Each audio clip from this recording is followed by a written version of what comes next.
৭ জানুয়ারি নির্বাচনের সার্কাসের মধ্য দিয়ে টানা তৃতীয়বারের মতো আওয়ামী লীগ ক্ষমতা দখল করেছে এবং এই নিয়ে টানা চতুর্থবার তারা ক্ষমতায়। ৭ জানুয়ারি নির্বাচনের পর সরকার গঠন করে এই সরকারও ৫ বছর ক্ষমতায় টিকে থাকবার জন্য কি কি স্ট্র্যাটেজি হাতে নিয়েছে, তাদের পুরো গেম প্ল্যানটা কি, এটা আমাদের বোঝা খুব জরুরি। এক এক সময় এই সরকার এক এক শক্তির হাত ধরে ক্ষমতায় টিকে থেকেছে।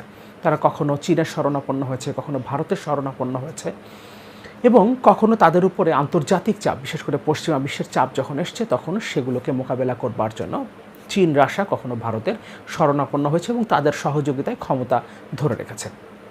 এক এক সময় এই শক্তিগুলোকে বিভিন্ন ধরনের সুযোগ সুবিধা তারা দিয়েছে। অবশ্যই বলতে হবে অনৈতিক সুযোগ সুবিধা, কারণ যেহেতু অবৈধভাবে সে ক্ষমতায় টিকে থাকতে চেয়েছে, ফলে অনৈতিক সুযোগ সুবিধা তাকে দেশের মধ্যে যেমন দিতে হয়েছে, তার অলিগারদের দিতে হয়েছে, সরকারের সাথে সংশ্লিষ্ট ব্যক্তিদের দিতে হয়েছে, বিভিন্ন আইন শৃঙ্খলা রক্ষাকারী বাহিনীর সদস্য এবং তাদের প্রধানদেরকে দিতে হয়েছে। সেগুলো প্রমাণ তো এখন আমাদের সামনেই আসছে। একইভাবে যে শক্তিগুলো, আন্তর্জাতিক যে শক্তিগুলোকে ব্যবহার করে তারা ক্ষমতায় টিকে থেকেছে, তাদেরকেও নানান সুযোগ সুবিধা দিতে হয়েছে, যেখানে দেশের স্বার্থের কথা এই সরকার কখনোই ভাবেনি। কিন্তু এইভাবে ক্ষমতায় তারা টিকে ছিল।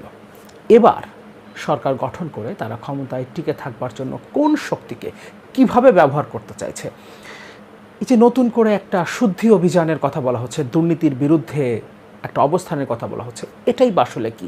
এই পুরো স্ট্র্যাটেজিটা আমাদের একটু ভালো করে বোঝা দরকার, কারণ স্ট্র্যাটেজিটা যদি আমরা বুঝতে না পারি তাহলে লড়াইটা সঠিকভাবে করা যাবে না এবং গণতান্ত্রিক এই লড়াই জেতা যাবে না।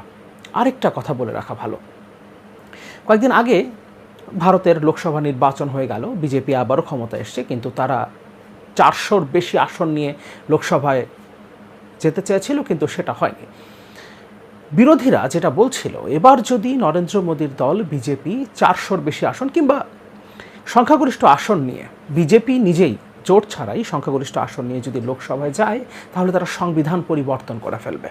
সুতরাং সংবিধান বাঁচানোর জন্য, দেশের সংবিধান, দেশের অস্তিত্বকে বাঁচানোর জন্য এবার বিজেপিকে ঠেকাতে হবে, এটা তাদের মূল স্লোগান ছিল। এবং এর মধ্য দিয়ে তারা ক্ষমতায় যেতে না পারলেও একক সংখ্যাগরিষ্ঠ দল হিসেবে বিজেপি লোকসভার নির্বাচনে জিততে পারেনি। সেদেশে এখনও নির্বাচন ব্যবস্থাটা আছে, জনগণ ভোট দিতে পারে এবং ভোটের মাধ্যমেই সেখানে সরকার গঠিত হয়, ফলে বিরোধীরা ঠেকাতে পেরেছে।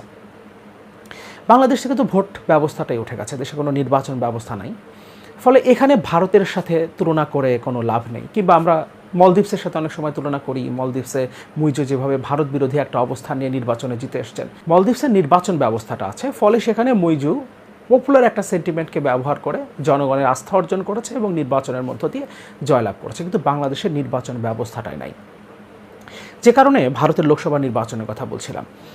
এই দফায় 2024 সালের 7 জানুয়ারি নির্বাচনের মধ্য দিয়ে আওয়ামী লীগ যে সরকার গঠন করলো বা ক্ষমতা দখল করলো, এই দফায় যদি 5 বছর আওয়ামী লীগ ক্ষমতায় টিকে যায়, তাহলে দেশ থেকে গণতান্ত্রিক ব্যবস্থা পুরোপুরিভাবে তারা ধ্বংস করে ফেলবে। এই দেশে গণতন্ত্র, মানবাধিকার এগুলোর কোনো অস্তিত্বই আসলে থাকবে না। এদেশে পুরোপুরিভাবে একটা চীনের মতো একদলীয় শাসন ব্যবস্থা প্রতিষ্ঠিত হতে পারে, একটা বাকশালী স্বাধীন ব্যবস্থা, নামে বেনামে যেভাবেই হোক না কেন এটা একটা রাজতন্ত্রে পরিণত হবে। এবং আমরা এখন অলরেডি আমরা প্রজায় পরিণত হয়েছি, তখন অফিসিয়ালি এই দেশের জনগণ প্রজায় পরিণত হবে।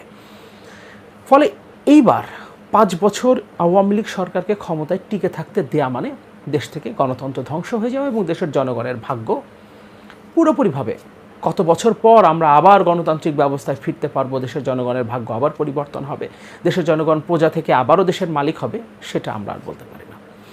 ফলে এইবার কোন স্ট্র্যাটেজিতে আওয়ামী লীগ সরকার, শেখ হাসিনা ক্ষমতায় টিকে থাকতে যাচ্ছেন, সেটা আমাদের একটু বোঝা দরকার। ভারতের নির্বাচনটা হয়ে যাওয়ার পর বিজেপি সরকার গঠনের সাথে সাথেই শেখ হাসিনা ছুটে গিয়েছিলেন ভারতে এবং সেখানে গিয়ে কী কী চুক্তি হয়েছে, কী কী সমঝোতা চুক্তি, অ্যাকচুয়ালি সমঝোতা স্মারক স্বাক্ষরিত হয়েছে, সে সম্পর্কে অনেক কথাবার্তা আমরা বলেছি। আমি আমার নিজেও এই চ্যানেলে অনেকবার সে বিষয় নিয়ে কথা বলেছি, সুতরাং এ সম্পর্কে আমাদের নিশ্চয়ই ধারণা আছে।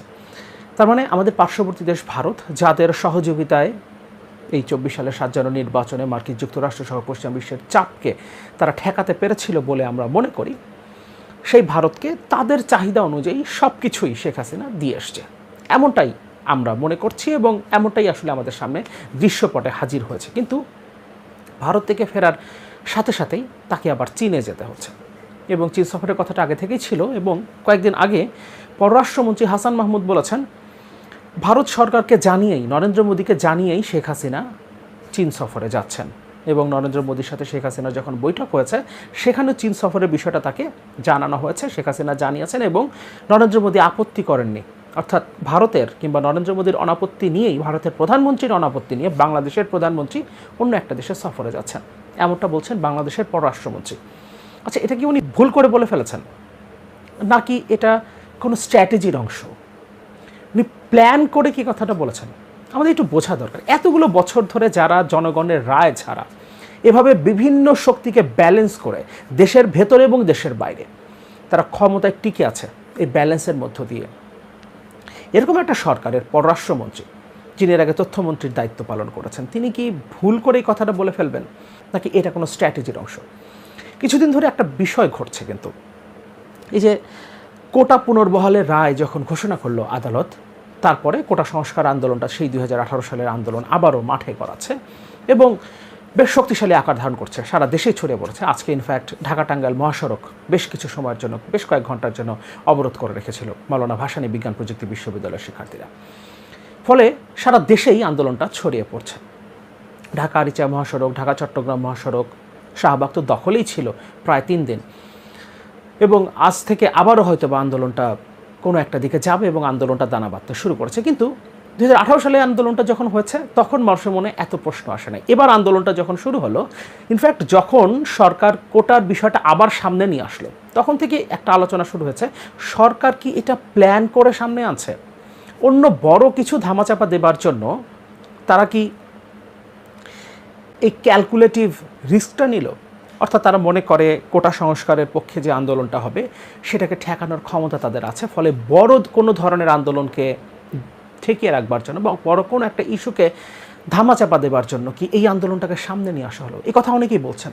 এমন হতে পারে এটা সরকারের একটা স্ট্র্যাটেজি, আবার নাও হতে পারে, এবং কেউ এটা বলতে পারছেন না যে সরকার আসলে প্ল্যান করেই এটা মাঠে নামিয়েছে, কিন্তু অনেকেই সন্দেহটা করছেন। তার মানে একটা আন্দোলন নিয়েও এখন মানুষের মধ্যে, রাজনীতি সচেতন মানুষের মধ্যে, বিরোধী দলের মধ্যে, যারা আন্দোলন করে সরকারের বিরুদ্ধে লড়াইটা করবে তাদের মধ্যেই কিন্তু একটা সন্দেহের জায়গা তৈরি হচ্ছে।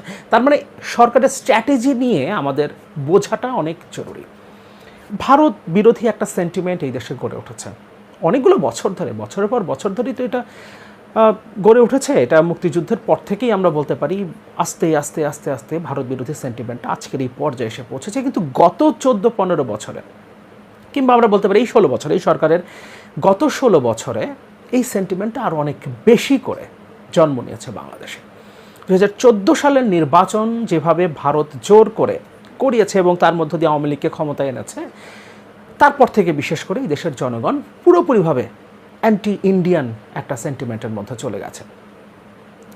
এবং এই 24 সালের 7 জানুয়ারি নির্বাচনে ভারতের যে অবস্থান, যে অবস্থানের কথাটা সরকারি দলের সাধারণ সম্পাদক ঘোষণা দিয়েছেন বিভিন্ন সময়, এবং সরকারি দলের অন্যান্য গুরুত্বপূর্ণ নেতার ওই কথাগুলো বলছে, হাসান মাহমুদও বলেছেন বেশ কয়েকবার, যে ভারত এই নির্বাচনটা হতে সহযোগিতা করেছে এবং তার মধ্য দিয়ে এই স্থিতিশীলতা, গণতন্ত্রের স্থিতিশীলতা যেগুলো তারা বলেন।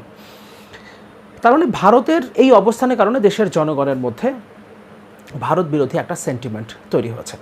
কিন্তু সরকার কেন জানি মনে হচ্ছে এটাকে আরও বেশি উস্কে দিতে চাইছে। সরকারের পররাষ্ট্রমন্ত্রী হঠাৎ করেই তিনি বললেন ভারতের অনুমতি নিয়ে, ভারতের সরকার প্রধানের অনুমতি নিয়ে চীনে যাচ্ছেন বাংলাদেশের প্রধানমন্ত্রী। এই কথাটা তার বলবার কথা ছিল না, এবং এই কথাটা যে আসলে ব্যাকফায়ার করবে সেটা তার জানা কথা, কিন্তু তারপর তিনি কথাটা বললেন। আচ্ছা, আমরা তর্কের খাতিরে ধরে নিই, হঠাৎ করেই শেখ হাসিনা যদি বলেন আমরা তিস্তা প্রকল্পটা চীনকে দিয়ে দিচ্ছি এবং ভারতের সাথে আমাদের যে সমস্ত অসম চুক্তিগুলো আছে সেই চুক্তিগুলো বা যেগুলো সমঝোতা পর্যায়ে আছে সেগুলো আমরা চুক্তি আর করব না, সীমান্তে এত এত হত্যা হচ্ছে, এগুলোর বিরুদ্ধে আমি একটা কঠিন অবস্থান নিতে যাচ্ছি, এরকম কোনো একটা ঘোষণা বা কোনো একটা গেস্টার যদি শেখ হাসিনা দেখান, তখন কি দেশের জনগণ, আমরা সাধারণ মানুষ, আমরা যারা ভারত বিরোধী সেন্টিমেন্ট আমাদের ভেতরে গ্রো করেছে এতগুলো বছর ধরে, এবং বিশেষ করে গত 2-3 বছরে যেটা একটা ভিন্ন মাত্রা পেয়েছে, এবং এই নির্বাচনের পর বিভিন্নভাবে বিভিন্ন জায়গা থেকে এই বিষয়গুলোকে এমন একটা জায়গায় নিয়ে আসা হয়েছে, এবং সরকারও চেয়েছে, আমরা দেখেছি বিভিন্নভাবে মনে হয়েছে যে সরকারও চাচ্ছে দেশের জনগণের ভেতরে ভারত বিরোধী সেন্টিমেন্টটা গ্রো করুক। সুতরাং তর্কের খাতিরে আমরা যদি ধরে নিই শেখ হাসিনা কখনো এরকম একটা অবস্থানে গেলে তখন দেশের জনগণ কী করবে? আমাদের মূল শত্রু কি ভারত, নাকি আমাদের মূল শত্রু শেখ হাসিনার এই অবৈধ রেজিম? এইটা আমাদেরকে মাথায় রাখতে হবে। সুতরাং সরকারের স্ট্র্যাটেজিগুলো আমাদের বোঝা কিন্তু জরুরি। অলরেডি চীন সরকার বাংলাদেশের সরকারের উপরে চাপ দিতে শুরু করেছে। সেদিন প্রেস ক্লাবে একটা অনুষ্ঠানে চীনের রাষ্ট্রদূত অলরেডি বলেছেন চীন সরকার তো প্রস্তুত যে কোনো সময় তিস্তা মহাপরিকল্পনা বাস্তবায়নের জন্য। এখন বাংলাদেশ সরকার যে সিদ্ধান্ত নেয়, অর্থাৎ বাংলাদেশ সরকারের কোর্টে বল ঠেলে দিয়েছে চীন। এবং চীন সফরে যেহেতু প্রধানমন্ত্রী যাচ্ছেন, সুতরাং সেখানে বিষয়টা নিয়ে আলোচনা হবে। এবং দেশের অর্থনীতির যে ভয়াবহ অবস্থা, অলরেডি কালকে আমি আর একটা ভিডিওতে আমি কথা বলেছি, ইপিবির হিসাব থেকে রপ্তানি $23 বিলিয়ন বাদ দিয়ে দেওয়া হয়েছে, ফলে চলতি হিসাবের ঘাটতি আরও বেড়ে গেছে। এখন আমাদের ডলার আসলে রিজার্ভে কতটা আছে সে সম্পর্কেও একটা সন্দেহের জায়গা তৈরি হয়েছে। সুতরাং অর্থনীতিতে একটা ভয়াবহ অবস্থায়, গ্যাস সংকটটা কোথায় চলে গেছে সেটা আমরা জানি। জ্বালানি প্রতিমন্ত্রী একবার এক কথা বলছেন, কখনো বলছেন 2-3 দিনের মধ্যে সমাধান হবে, কখনো বলছেন 15 জুলাই। এটা আদৌ সমাধান হবে কিনা সে সম্পর্কে কোনো স্পষ্ট ধারণা আমাদের নেই। এবং বিদ্যুৎ আসলে আমরা কতদিন নাগাদ পাবো? এবং অলরেডি মফস্বল শহরগুলোতে, ইনফ্যাক্ট গ্রামের কথা বাদ দিলাম, মফস্বল শহরগুলোতেও এখন লোডশেডিং কী পর্যায়ে চলে গেছে সে সম্পর্কে আমরা প্রায় প্রত্যেকেই জানি। ফলে দেশের যে ভয়াবহ অর্থনৈতিক সংকটের দিকে আমরা যাচ্ছি, কিংবা অলরেডি আমরা আছি, সেখানে দাঁড়িয়ে শেখ হাসিনাকে ক্ষমতা টিকিয়ে রাখতে চীনের সাহায্য দরকার। চীনের কাছে ইতিমধ্যে $5 বিলিয়ন সমমূল্যের ইউয়ান চেয়েছে, এবং এই ইউয়ানে চীনের অনেক দেনা আমরা মেটাতে পারবো, কিংবা চলতি যে হিসাব অন্তত সেগুলো মেটাতে পারবো। তাদের কাছ থেকে আমদানির যে পাওনাগুলো তাদের, সেগুলো আমরা তাদেরকে দিতে পারবো। ফলে চীনের সহযোগিতা দরকার ক্ষমতায় টিকে থাকতে। আবার ভারতকে অখুশি করে ক্ষমতায় টিকে থাকা যায় না, এটা আমরা অনেকেই মনে করি। এবং সরকার নিজেদের বক্তব্যে, সরকারি দলের সাধারণ সম্পাদক, এমনকি প্রধানমন্ত্রীও তার বক্তব্যের মধ্য দিয়ে বিভিন্ন সময় বিষয়গুলো পরিষ্কার করেছেন। আমাদের সাবেক এক পররাষ্ট্রমন্ত্রী তো সরাসরি বলেছিলেন ক্ষমতায় টিকে রাখতে হবে, ভারতকে দিয়ে ক্ষমতায় টিকে থাকতে হবে। যাই হোক, ফলে এখন শেখ হাসিনার সামনে অনেকগুলো চ্যালেঞ্জ আছে, বিশেষ করে চীন এবং ভারতকে ব্যালেন্স করা। এতদিন চীনকে কিছু একটা দিয়েছে, ভারতকে কিছু একটা দিয়েছে, ব্যালেন্স করা গেছে, কিন্তু এবার ইন্টারেস্টটা একই জায়গায় এবং খুব একটা সেন্সিটিভ জায়গা। আসলে চীন যদি কোনোভাবে তিস্তার দখলটা নিতে পারে, দখল মানে তিস্তা মহাপরিকল্পনায় যদি সে ঢুকে যেতে পারে, তাহলে ভারতের ঘাড়ের উপরে সে নিঃশ্বাস ফেলবে। সুতরাং চীনও এখানে ঢুকতে চাইবে, ভারত এখানে ঢুকতে চাইবে। বঙ্গোপসাগরের দখলের জন্য ভারত এখন মংলা বন্দর চাইছে, এখানে র্যাডার বসিয়েছে। এর আগে চীনের কাছ থেকে 2টো সাবমেরিন কেনা হয়েছে, বাংলাদেশ কিনেছে, এবং সেখানে একটা সাবমেরিন বেস করা হয়েছে, সেটা চীনের তত্ত্বাবধানে, চীনের সহযোগিতায়, অর্থায়নে। ফলে এতদিন আমরা এক ধরনের ব্যালেন্সের মধ্যে থাকতে পেরেছি, শেখ হাসিনা একটা ব্যালেন্স রাখতে পেরেছেন এবং তার মধ্য দিয়ে ক্ষমতা টিকে থেকেছেন। কিন্তু এইবার যে জায়গাগুলোতে আসলে কনফ্লিক্টটা হচ্ছে, ইন্টারেস্টের কনফ্লিক্ট চীন এবং ভারতের মধ্যে, সেটা একই জায়গায়। সুতরাং এবার ব্যালেন্স করাটা তার জন্য কঠিন। আবার একই সাথে অর্থনৈতিক একটা ভয়াবহ রকম চাপ। সুতরাং সরকারের স্ট্র্যাটেজি আসলে কি সেটা আমাদের একটু মাথায় রাখতে হবে, একটু বুঝতে হবে।